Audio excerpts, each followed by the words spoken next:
हम राजस्थान जी के पढ़ रहे थे और राजस्थान जी के हम राजस्थान का परिचय जाना। परिचय के बाद में हमने राजस्थान के नामकरण के संदर्भ में चर्चा की थी, जिसकी वीडियो पिछले उसमें जारी कर दी थी। आज हम उसका दूसरा भाग ले रहे हैं। देखिए, राजस्थान नामकरण की हम बात करते हैं। राजस्थान का नामकरण,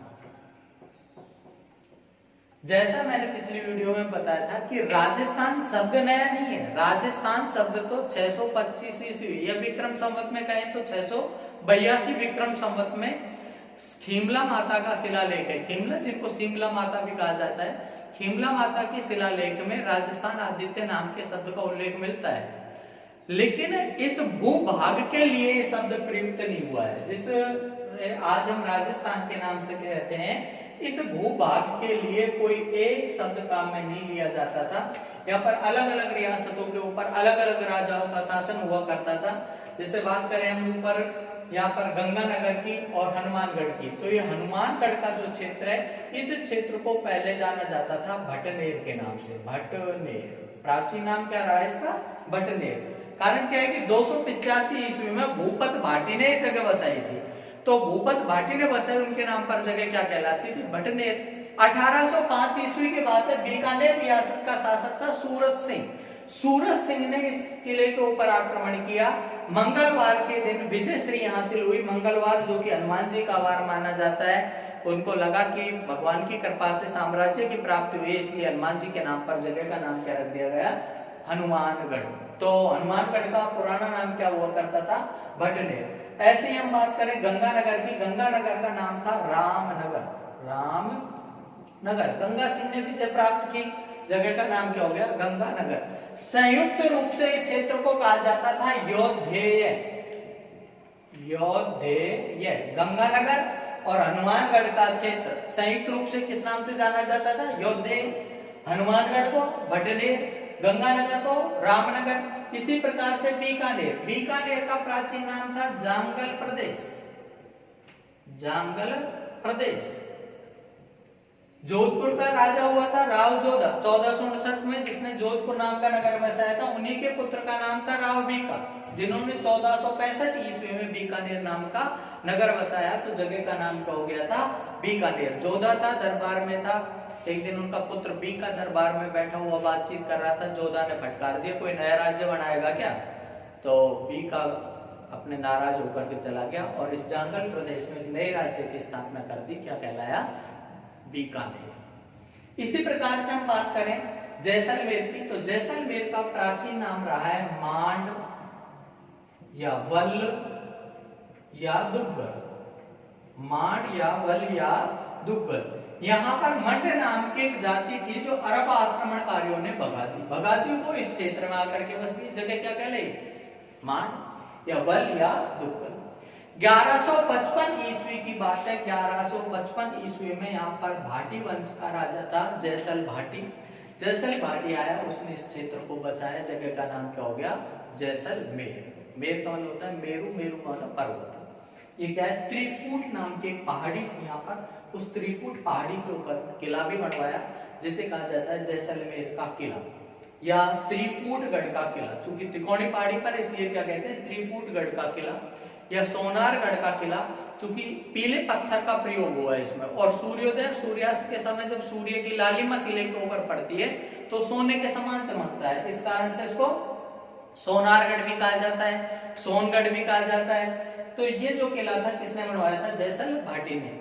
जैसल भाटी ने किला बनवाया था। इस किले की कुछ महत्वपूर्ण बातें हैं, वो भी जान लिया कि ये जो किला है, इस किले की नींव मुल्तानी मिट्टी से भरी गई है। और सबसे महत्वपूर्ण बात यह है, किले में चूने का प्रयोग नहीं हुआ है। सामान्यतः हम कच्चा मकान बनाते हैं तो उसमें भी मिट्टी गारे को काम में लिया जाता है, लेकिन इसमें चूने का प्रयोग नहीं हुआ। इसमें जो पत्थर थे, कोई लॉक सिस्टम है, एक दूसरे के पत्थरों को चुन करके बनाया गया। और इसीलिए इस किले के बारे में कहा जाता है कि गढ़ दिल्ली, गढ़ आगरा और गढ़ बीकानेर, भलो चुनायो भाटिया गढ़ रो जैसलमेर। कौन से किले के बारे में कहा है? जैसलमेर का। इस किले के बारे में इतिहासकार अबुल फजल ने भी कहा है कि आपको वहां तक सिर्फ पत्थर की टांगे ले जा सकती हैं। कारण क्या है कि ये किला था पहाड़ी के ऊपर, त्रिकूट पहाड़ी के ऊपर, चारों तरफ रेत ही रेत के धोरे थे। तो रेत के दौरों में सामान्य मनुष्य का चल पाना असंभव है, इसलिए कहते हैं कि इस किले तक पहुंचने में आपको टांगे किसकी होनी चाहिए, पत्थर की। ये जो किला है, इस किले की और एक महत्वपूर्ण विशेषता यह है कि जब किले को दूर से देखा जाता है तो ऐसा प्रतीत होता है जैसे कोई समुद्र में बहुत बड़ा जहाज है जो लंगर डाल करके खड़ा हुआ हो। कारण क्या है कि मृग मरीचिका का सा आभास होता है कि जैसा दूर से अपन देखेंगे तो ये रेत के जो ढेउरे हैं ये पानी की तरह चमकते हुए दिखाई देंगे और इनके मध्य में ये किला दिखाई देगा। ये प्राचीन समय की बात है, वर्तमान में यहाँ पर शहर बस गया है। कुल मिलाकर के बात ये रही कि ये जो क्षेत्र है, इस क्षेत्र को कहा जाता था मांड या वल या दुग्गल। जैसल भाटी ने जगह बसाई, क्या कहलाई, जैसलमेर। किला बनवाया जैसलमेर का किला, जिसे सोनगढ़ या सोनारगढ़ या त्रिकूटगढ़ का किला कहा जाता है। और इसी किले के 2.5 साके प्रसिद्ध है। शिक्षक भर्ती 2007 में ये प्रश्न भी आया हुआ है, 2.5 साके कौन से किले के प्रसिद्ध है, तो कौन सा किला था, जैसलमेर का किला। ये जो किला था 2 साके तो पूरे हुए। 1550 ईस्वी की बात है, 1550 ईस्वी में कंधार का शासक था अमीर अली। अमीर अली ने किले के ऊपर आक्रमण कर दिया। उस समय का शासक था रावल लूणकरण। क्या नाम था उसका, रावल लूणकरण। कंफ्यूज बिल्कुल नहीं हो, ये रावल लूणकरण है। बीकानेर में भी राजा हुआ है लूणकरण नाम का, उसको कहा जाता है। पर राव लूणकरण, वो राव लूणकरण है जिसे कलयुग का कर्ण भी कहा जाता है। इसका नाम है रावल लूणकरण। 1550 ईस्वी में कंधार के शासक अमीर अली ने आक्रमण कर दिया। उस युद्ध में रावल लूणकरण की विजय हुई थी। विजय हुई, इस कारण से रानियों ने जौहर धारण नहीं किया, लेकिन लूणकरण को धोखे से मार दिया गया। मतलब राजपूतों ने तो केसरिया बानो धारण किया, लेकिन रानियों ने जौहर धारण नहीं किया था, इसलिए साका कैसा रह गया था, वो आधा। इसलिए 2.5 साके कौन से किले के प्रसिद्ध है, जैसलमेर। जैसलमेर में ही एक स्थान है रामदेवरा। रामदेवरा का प्राचीन नाम रहा है रूणेचा। रूणेचा एक हमारे लोक देवता है रामदेव, उनके नाम पर जगह का नाम क्या हो गया, रामदेवरा। बाड़मेर, बाड़मेर का प्राचीन नाम था श्रीमाल। श्रीमाल, साथ में ध्यान रखें। बयाना है भरतपुर में, इसका प्राचीन नाम था श्रीपंथ। श्रीपंथ, बाड़मेर का प्राचीन नाम श्रीमाल, बयाना का प्राचीन नाम श्रीपंथ। बारणदेव ने जगह बसाई, जगह क्या कहलाई, बाड़मेर। एक बार अलाउद्दीन खिलजी ने भी इस किले को जीत लिया था 1308 ईस्वी में, जब इसका नाम खैराबाद कर दिया था। इसी बाड़मेर में ही जगह है सिवाना नाम की। सिवाना जिसका प्राचीन नाम रहा है सिवाणची। सिवाणची, जो वर्तमान में सिवाना के नाम से जाना जाता है। बाड़मेर के बाद में आता है जालोर। जालोर का प्राचीन नाम था जाबालीपुर। जाबालीपुर, इसी को कहा जाता जलालाबाद। जाबालीपुर या जलालाबाद, जालोर। इसके बाद जालोर, जाबालीपुर या जलालाबाद। जालोर का प्राचीन नाम रहा है जाबालीपुर या जलालाबाद। जाबाली नाम के ऋषि की तपोस्थली थी, इसलिए क्या कहते थे, जाबालीपुर। जलालाबाद नाम रख दिया था इसका अलाउद्दीन खिलजी ने। अलाउद्दीन खिलजी ने 1311 ईस्वी में इस क्षेत्र को विजिट करके नाम क्या कर दिया था, जलालाबाद। जैसा हमने इतिहास में पढ़ा है कि दिल्ली का शासक था एक अलाउद्दीन खिलजी। इस समय जालोर का शासक हुआ करता था कानड़ देव। कानड़ देव, और कानड़ देव के पुत्र का नाम था वीरमदेव। वीरमदेव, वीरमदेव था। अलाउद्दीन खिलजी के दरबार में एक राजकुमारी थी जिसका नाम था फिरोजा। इस फिरोजा के साथ में प्रेम संबंध थे वीरमदेव के। जब इन प्रेम संबंधों का पता लगा, वीरमदेव यहाँ से भाग छूटा, भाग करके अपने पिताजी कानड़ देव के पास में आ गया। होना तो नैन्सी के अनुसार एक वृतांत है। तो अलाउद्दीन खिलजी ने वीरमदेव के पास में, कानड़ देव के पास में सूचना भिजवाई कानड़ देव से कहा तुम्हारे पुत्र वीरम देव के प्रेम संबंध है, इनका विवाह कर दिया जाए। इसके लिए कानड़ देव ने मना कर दिया, वीरम देव ने मना कर दिया। वीरम देव को फिरोजा ने समझाया, वीरम देव ने फिरोजा से मना कर दिया। फिरोजा से कह दिया कि हो सकता है तुम्हारे पूरा परिवार का कैरेक्टर खराब हो। कारण क्या है कि अलाउद्दीन खिलजी है 1303 ईस्वी में उसने चित्तौड़ के किले पर रानी पद्मिनी को पाने के लिए आक्रमण कर दिया था। अलाउद्दीन खिलजी की एक रानी थी चिमना, चिमना के प्रेम संबंध थे एक मोहम्मद शाह के साथ में, जिसके कारण से रणथंबोर का आक्रमण हुआ था। ऐसी तुम निकलोगी, ये वृतांत मिलता है किसमें, मोहनोत नैणसी के अनुसार। दूसरी बात यह है कि जो पद्मनाभ नाम का ग्रंथ है, पद्मनाभ के द्वारा लिखा गया है कानड़ देव प्रबंध। कानड़ देव प्रबंध के अनुसार वृतांत में ये मिलता है कि अलाउद्दीन खिलजी को गुजरात अभियान पर जाना था और उसके लिए सीधा मार्ग यही पड़ता था। तो मार्ग के लिए कानड़ देव से कहा, कानड़ देव ने मना कर दिया मार्ग देने के लिए। इस कारण से अलाउद्दीन खिलजी ने आक्रमण कर दिया। कुल मिलाकर के अलाउद्दीन खिलजी ने जीत करके जगह का नाम क्या रख दिया था, जलालाबाद। यहीं पर जालोर में ही जगह है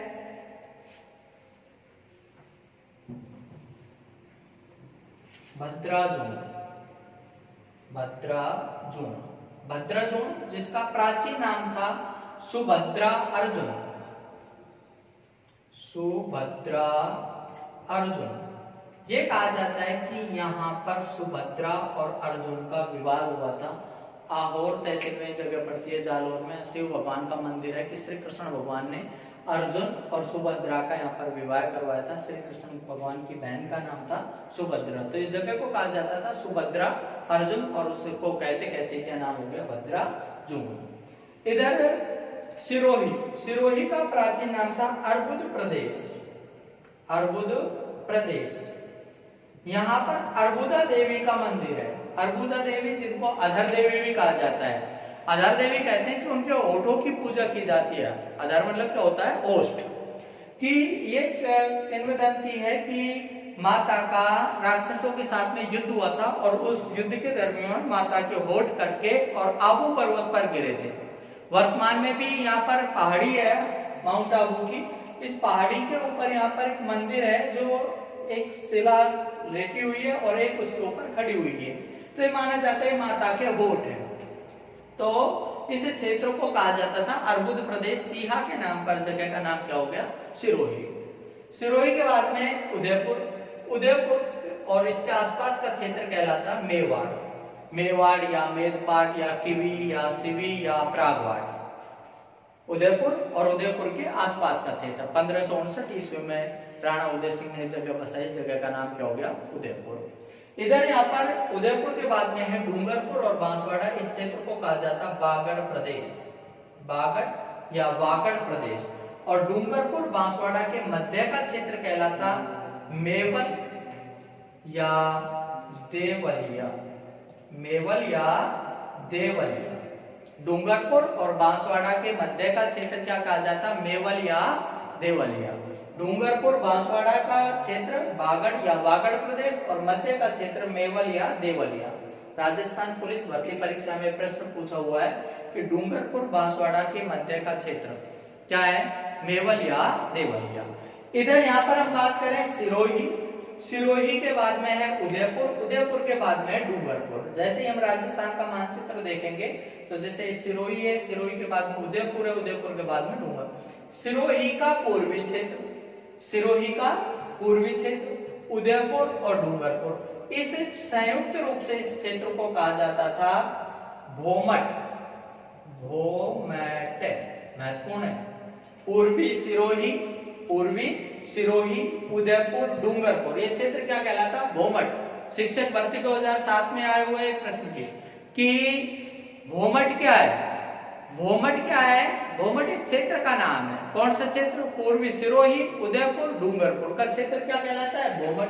दूसरी बात यह है कि भोमट भील एक आंदोलन का नाम है, गुरु गोविंद गिरी के द्वारा चलाया गया था, तो क्या है, आंदोलन है भोमट भील आंदोलन। भोमट क्या है, क्षेत्र है। कौन सा क्षेत्र, पूर्वी सिरोही, उदयपुर, डूंगरपुर का क्षेत्र क्या कहलाता है, भोमट। इधर यहाँ पर हम बात करें चूरू, झुंझुनू, सीकर। इस क्षेत्र को कहा जाता था शेखावाटी। शेखावाटी, शेखा ने बसाई थी जगह, क्या कहलाई? शेखावाटी। इसके बाद में जयपुर और जयपुर के आसपास का क्षेत्र, जयपुर है, जयपुर के नीचे टोंक है और बगल में दौसा है। टोंक का उत्तरी क्षेत्र मतलब ऊपर वाला क्षेत्र, जयपुर का क्षेत्र और दौसा का क्षेत्र, इस क्षेत्र को कहा जाता है ढूंढाड़। ढूंढाड़ सेकंड ग्रेड में आया हुआ है प्रश्न कि ढूंढ नदी का उद्गम कहां से है? ढूंढ नदी का उद्गम है अचरोल जयपुर से, मोरेन में नदी में जाकर के लालसोट दौसा में मोरेन में मिल जाती है।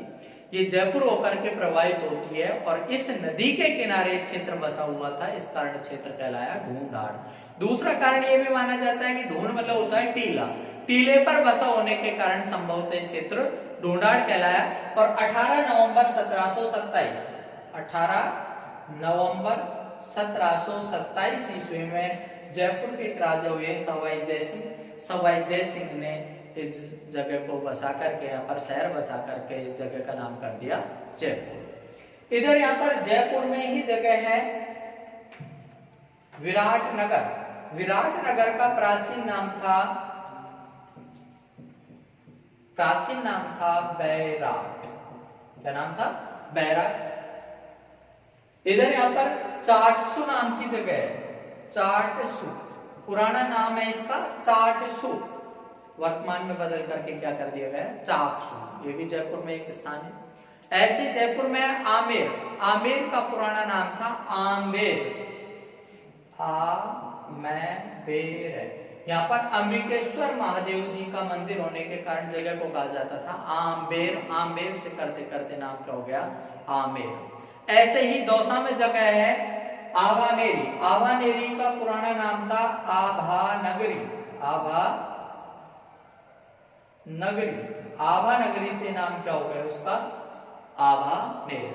आभानेरी नगरी कहा जाता प्राचीन नाम, अब क्या है उसका नाम?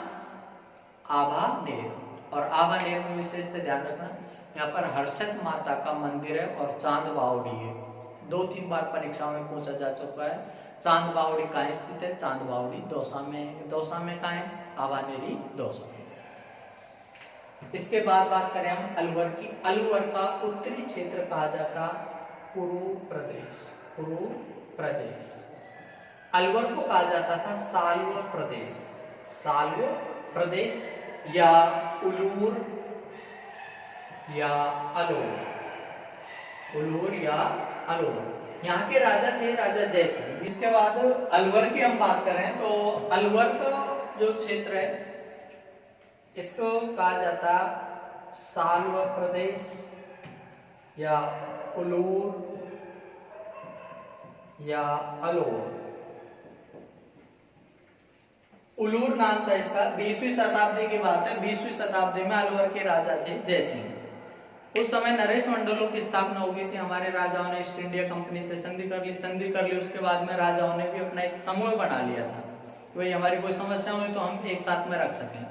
तो उसमें जो बैठने का क्रम रहता, अपनी बात रखने का क्रम रहता, जो रियासतों का नाम ए से शुरू होता वो पहला थी, बी वाले उसके बाद में, सी वाले उसके बाद में, हमारी रियासत का यू पे नाम आता, सबसे पीछे नंबर आता है। राजा ने विचार किया कि नाम अब की बार ऐसा रखना है, चाहे हिंदी में शुरू हो चाहे अंग्रेजी में, सबसे आगे अपन आने चाहिए, इसलिए नाम रखा फिर उलूर से हटा करके अलोर। और अलोर चाहे हिंदी का अल्फाबेट है चाहे अंग्रेजी का, सबसे पहले अपन आएंगे और उसके बाद में इसको और सरल करके नाम कर दिया गया अलवर। इसी प्रकार से भरतपुर में था बयाना। धौलपुर का प्राचीन नाम था कोठी। क्या नाम था? कोठी। करौली का नाम था गोपाल पाल। गोपाल को पालने वाली भूमि हुई है, श्री कृष्ण भगवान को पालने वाली भूमि हुई है, इसलिए क्या कहा जाता है? गोपाल पाल। गोपाल पाल नाम का राजा भी हुआ है संभवतः, इसलिए जगह का नाम क्या हुआ? गोपाल पाल। बाद में माता कैला के नाम पर क्या नाम हो गया जगह का?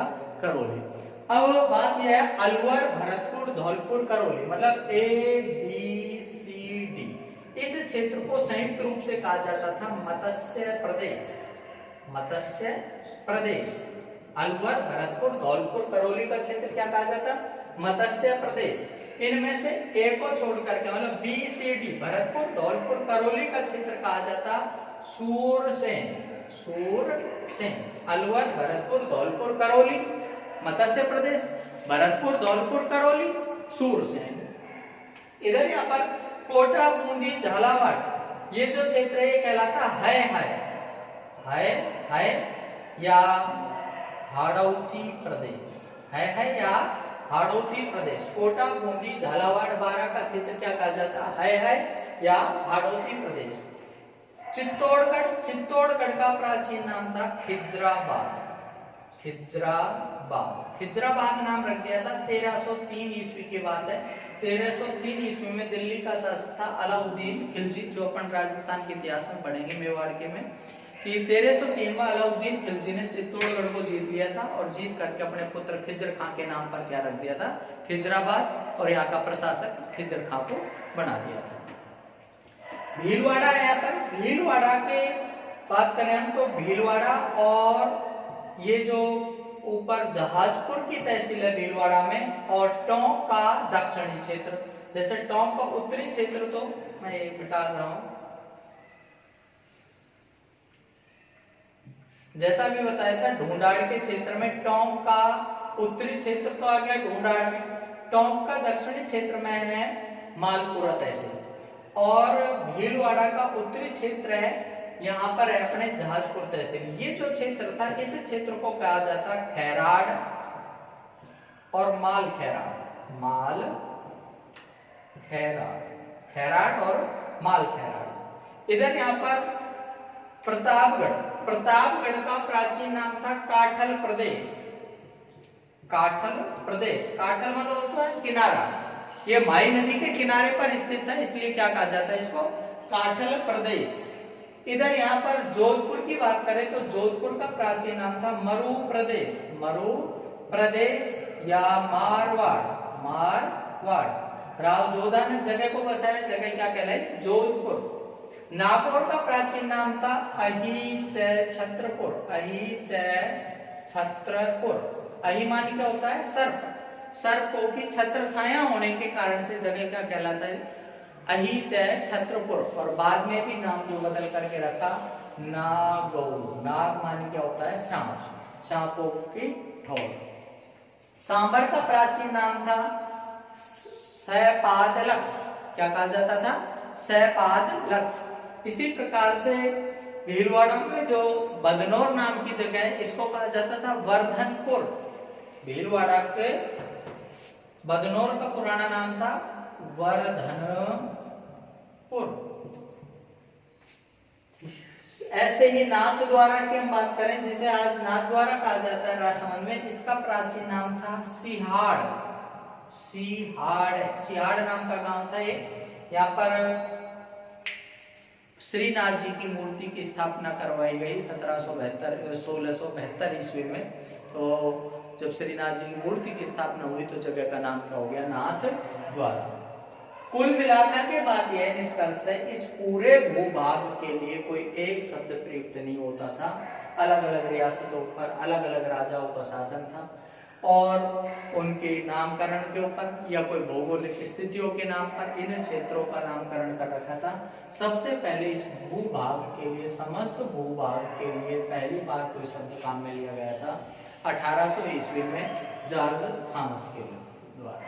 जॉर्ज थॉमस ने इस जगह को नाम दिया था राजपूताना, जिसका वर्णन 1805 ईस्वी में फ्रैंकलिन ने अपनी पुस्तक military memoirs of John Thomas ने किया था।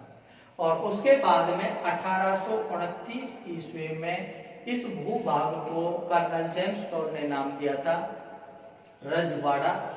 सबसे पहले कहा रजवाड़ा, फिर नाम दिया इसको रायथान, और उसके बाद में इस जगह को नाम दिया राजस्थान।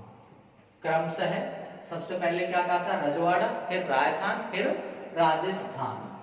तो इस भूभाग को सर्वप्रथम राजस्थान नाम देने वाले प्रथम व्यक्ति कौन हुए थे, कर्नल जेम्स टॉड। कब दिया था, 1829 में, annals and antiquities of Rajasthan नाम की पुस्तक में उन्होंने।